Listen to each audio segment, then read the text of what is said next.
दर्यापूर तालुक्यातील विश्वासाचं प्रतीक म्हणजे नितीन हिरुळकर ज्वेलर्स। तालुक्यातील प्रत्येकाशी विश्वासाचं नातं। सोने चांदी आभूषणाचं एकमेव भव्य शोरूम म्हणजे नितीन हिरुळकर ज्वेलर्स। आमचा पत्ता Nitin Hirulkar jewellers, ST bus stand आगारासमोर, अमरावती टी पॉइंट, दर्यापूर।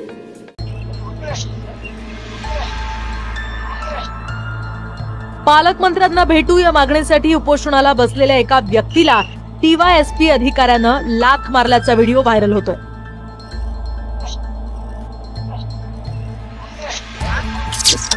सिनेमात ज्या प्रकारे पोलीस गुंडांना मारतात त्याचप्रमाणे DYSP अनंत कुलकर्णींनी सुद्धा आधीच पकडलेल्या आंदोलकांना लाथ मारली। या व्हायरल व्हिडिओ नंतर सोशल मीडियात पोलिसांच्या वर्तनावर टीका होती।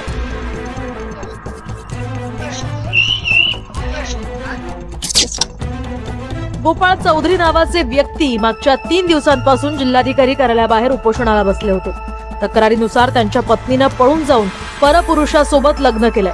मात्र तक्रार देऊन सुद्धा पोलिसांनी पैसे खाल्ल्यामुळे कारवाई न झाल्याचा आरोप त्यांचा आहे। त्यासाठी जिल्हाधिकारी कार्यालयामध्ये मंत्री पंकजा मुंडे येत असल्यानं आपल्याला त्यांना भेटू द्या, अन्यथा आत्मदहन करू असा इशारा आंदोलकांना दिला होता। तर दुसरीकडे आंदोलकांनाच महिला पोलिसाच्या अंगावरही रॉकेल टाकण्याचा प्रयत्न केल्यानं आम्हाला बळाचा वापर करावा लागला असं लाथ मारणाऱ्या पोलीस अधिकाऱ्यानं स्पष्टीकरण दिलंय। मेरी घरवाली की शादी दूसरी तरफ करा दी मेरे सासर के लोगों ने, तो उन पे कदम डालने में गुनाह दाखिल होगा। 143 494 5506 ये पुलिस पैसा खा के गुनहगारों को पीछे डाल रही। 4 बार पैसे खा के उनको ला रहे हैं। चेके अभी चौकसी को बुलाया तो मेरे बाप को मारहान करे किरण चेके ने। पूरा पुलिस बहुत हमारे यहाँ पे आ रहे हैं। अरे वर्ग कौन इस पे कितने पैसे लिए कदम पुलिस ने, ये उगल करो कितने पैसे का है, आरोपी को अटक करो और कोर्ट में हाजिर करो। बस मेरी इतनी मांग है। ये पुलिस का अत्याचार कब तक चलेगा?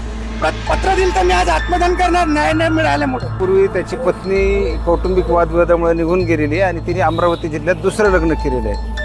हा पूर्ण प्रकार त्या जिल्ह्यातला आहे। त्यांना वारंवार सांगू नये, आमच्या ज्युरिडिक्शन मधला नाही असं सांगू नये आणि त्यांना योग्य ती कायदेशीर मदत करू नये। त्यांचा हट्ट आणि दुराग्रह काही संपत नाही। कालही त्यांनी तसंच आम्हाला निवेदन दिलेलं होतं। पोलीस स्टेशनला सर्व कर्मचारी बंदोबस्तामध्ये निघून गेलेले आहेत, बिजी आहेत। ते बघून पोलीस स्टेशनला उपलब्ध असलेल्या PSOशी त्यांनी वादावादी केली, झटापट केली, त्यांच्यावर अटॅक केला आणि ते तिथून निघून गेले। आणि कार्यक्रम स्थळी आल्यानंतर जिल्हाधिकारी कार्यालयासमोर अंगावर राखीव ओतून घेऊन आत्मदहन करण्याचा प्रयत्न केला। झटापटीत त्यांनी आमच्या महिला कर्मचाऱ्याच्या अंगावर रॉकेट टाकलं। मग त्यांना ताब्यात घेण्याकरता आम्हाला थोडासा बळाचा वापर करावा लागेल। त्यांच्या विरुद्ध योग्य कलमान्वये पोलीस स्टेशनला गुन्हा दाखल केलेला आहे। दरम्यान आदल्या रात्री आंदोलकांनाच पोलीस स्टेशनमध्ये एका कर्मचाऱ्यावर हल्ला केला असा दावा DYSP अनंत कुलकर्णींनी केलाय। मात्र पोलीस स्टेशनमध्ये जर पोलिसांवर हल्ला झाला असेल तर त्यावर गुन्हा का नोंदवला गेला नाही? हल्ला केल्याचं CCTV फुटेज नेमकं कुठे? पोलिसांवर हल्ला करणाऱ्या व्यक्तीला अटक करण्याऐवजी त्यांना आंदोलनाला परवानगी कशी दिली गेली? असे अनेक प्रश्न पोलिसांच्या या स्पष्टीकरणावर उपस्थित होत आहेत।